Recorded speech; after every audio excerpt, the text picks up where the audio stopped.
আসসালামু আলাইকুম রহমতুল্লাহ বারাকাতু। আশা করি আলহামদুলিল্লাহ সবাই ভালোই আছেন। আপনারা একটা নিউজ আজকে শুনলে খুবই অবাক হবেন। আজকে 14 তারিখ, 14ই জুলাই, আপনার সকালের দিকেই দৈনিক শিক্ষার একটা নিউজ এসেছে এবং কালের কণ্ঠেরও নিউজ এসেছে। শিক্ষার নিউজটা হচ্ছে নবম, এই যে দেখেন, আপনারা দেখতেও পাবেন, নবম পে স্কেল বাস্তবায়ন কিছুটা পিছিয়ে দেওয়ার পরামর্শ আইএমএফের। এর পাশাপাশি দৈনিক কালের কণ্ঠে একটা নিউজ এসেছে, তা হচ্ছে আজকেরই, পে স্কেল কিছুটা পিছিয়ে দিতে বলল আইএমএফ। এবং তারা যে রিজনগুলো দেখিয়েছে, অর্থাৎ এই যে রিজনগুলো, আমি রিজনগুলো আপনারা দেখতে পাবেন, স্ক্রিনে দেখতে পাবেন। রিজনগুলো হচ্ছে অর্থনীতির কিছু বিষয় ইতিবাচক, ভর্তুকি সংস্কার সহ 4 ইস্যুতে বড় উদ্বেগ, রাতারাতি বড় পরিবর্তন সম্ভব নয়, এটা বলেছেন অর্থনীতি। আর ওই বাকিগুলা আইএমএফ বলেছে যে অর্থনীতির কিছু কিছু বিষয় ইতিবাচক আছে, কিন্তু ভর্তুকি সংস্কার সহ 4 ইস্যুতে বড় উদ্বেগ তারা দেখিয়েছে। আর রাতারাতি যে বড় কোনো পরিবর্তন সম্ভব নয়, এটা বলেছে অর্থমন্ত্রী। প্লাস আপনারা দেখবেন যে গতকালকের যে নিউজটা, অর্থাৎ গতকালকে রাতের দিকে এটা নিউজ, বা ধরেন গতকাল থেকে এটা নিউজ দেখতে পাবেন বিভিন্ন নিউজ চ্যানেলে। তা হচ্ছে অর্থমন্ত্রী বলেছেন যে আইএমএফের সাথে আমাদের পে স্কেল বিষয়ে কোনো ধরনের কোনো বৈঠক হয় নাই। ঠিক আছে, এটা উনি বলেছেন। এখন এটা গতকালকের বিষয় ছিল, কিন্তু আজকে যখন কালের কণ্ঠ বা এই যে দৈনিক শিক্ষা .com এরা যখন এই নিউজটা করলো, এরা যখন এই বিষয়টা জানালো, তাহলে তো প্রশ্ন আসতেই পারে যে পিছিয়ে দেওয়া বলতে কতটুকু পিছিয়ে দেওয়া, কত দিনের জন্য পিছিয়ে দেওয়া, কত মাসের জন্য পিছিয়ে দেওয়া, নাকি পুরো একটা অর্থ বছরের জন্য পিছিয়ে দেওয়া, কোনটা? বুঝতে পেরেছেন? এই পিছিয়ে দেওয়ার বিষয়টা এটা একটা জটিল বিষয় হয়ে গিয়েছে। যদি পিছিয়ে দেওয়াটা কয়েক দিনের জন্য হয়, কয়েক মাসের জন্য হয়, যে ভর্তুকি পূরণ হোক বা কিছু সংস্কার হোক, তারপরে আসুক পে স্কেল জানুয়ারি থেকে না হয় কার্যকর হোক, ধরেন আমি ধরে নিলাম, তাহলে এক কথা, অর্থাৎ তখন আমরা অ্যারিয়ারগুলো পাবো।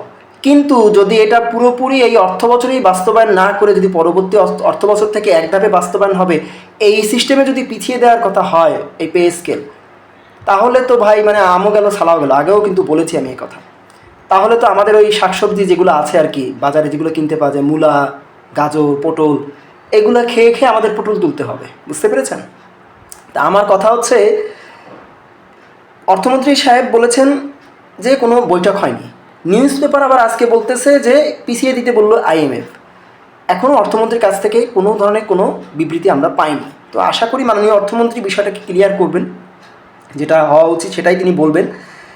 আমার শুধু একটাই প্রশ্ন, যে যদি পিছিয়েই দিতে বলে আইএমএফ, তাহলে যে রিজনগুলোতে পিছিয়ে দিতে বলেছে সেই রিজনগুলো ক্লিয়ার কাট করতে, অর্থাৎ রিজনগুলোকে সমাধান করতে কতদিন সময় লাগতে পারে, এবং এই পিছিয়ে দেওয়াটা কতদিন পর্যন্ত টেনে নিয়ে যেতে পারে। বুঝতে পেরেছেন? আমরা সেপ্টেম্বরের মাঝামাঝি শুনেছিলাম গেজেট হবে, জুলাইতে তো হলো না। এখন যদি এরকম পিছিয়ে দেয়, তাহলে সেই গেজেট কবে হবে? যতদিন পর্যন্ত গেজেট না হচ্ছে ততদিন পর্যন্ত এই আইএমএফ থেকে শুরু করে, আপনার সিপিডি থেকে শুরু করে আরও যত আন্তর্জাতিক সংগঠন আছেন, আমি তত জানিও না কারা কারা আছেন, তো এরা এই পে স্কেলের উপরে এই ধরনের নির্দেশনা বা এই ধরনের এই যে নেগেটিভ যে কথাগুলা, এগুলো কিন্তু চাপাই দিবে। স্বাভাবিক, কারণ আমাদের দেশ তো আর অর্থনৈতিকভাবে ওইভাবে স্বাবলম্বী না। 1,06,000 কোটি টাকা এক্সট্রা লাগবে, প্লাস 44,500 কোটি টাকা অলরেডি আছে এই পৌনে 15 লাখ, প্লাস 9 লাখ, পৌনে 15 লাখ সরকারি চাকরিজীবী আর 9 লাখ যারা পেনশনভোগী তাদের জন্য এই পরিমাণ টাকা রাখা আছে। কিন্তু এতে তো এই টাকাগুলো তো ব্যয়ের টাকা, এর আয়টা তো লাগবে।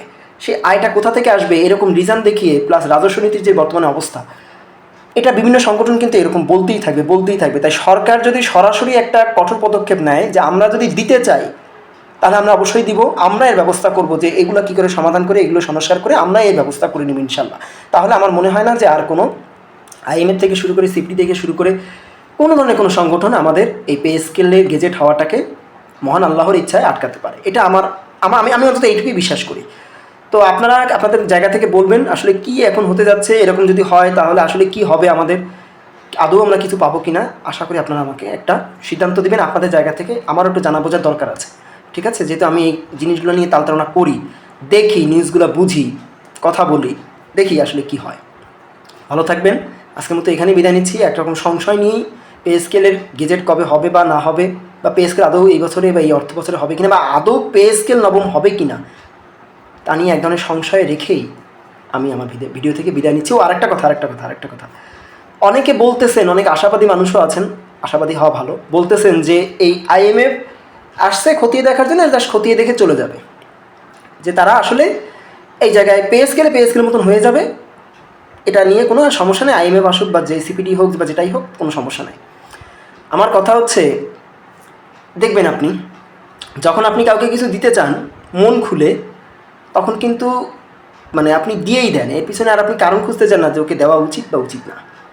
আর যখন আপনার দিতে সংশয় হয়, দিতে মনে হয় যে না দিলেই ভালো হয়, বা তাল তাড়না একটু মানে মানে কেন দিব, কেন ফাও, এত টাকা কেন খরচ করবে, এরকম যদি আপনার চিন্তাভাবনা থেকে থাকে, তাহলে দেখবেন যে আপনি কিন্তু তাকে সেটা দিবেন না।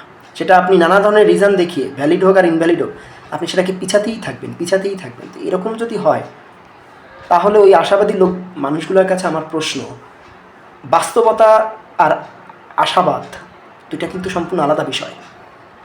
দুইটা ব্রেনের দুই সাইডে রেখে একটু চিন্তা ভাবনা করে দেখেন যে আসলে কোনটা ঠিক আর কোনটা বেঠিক।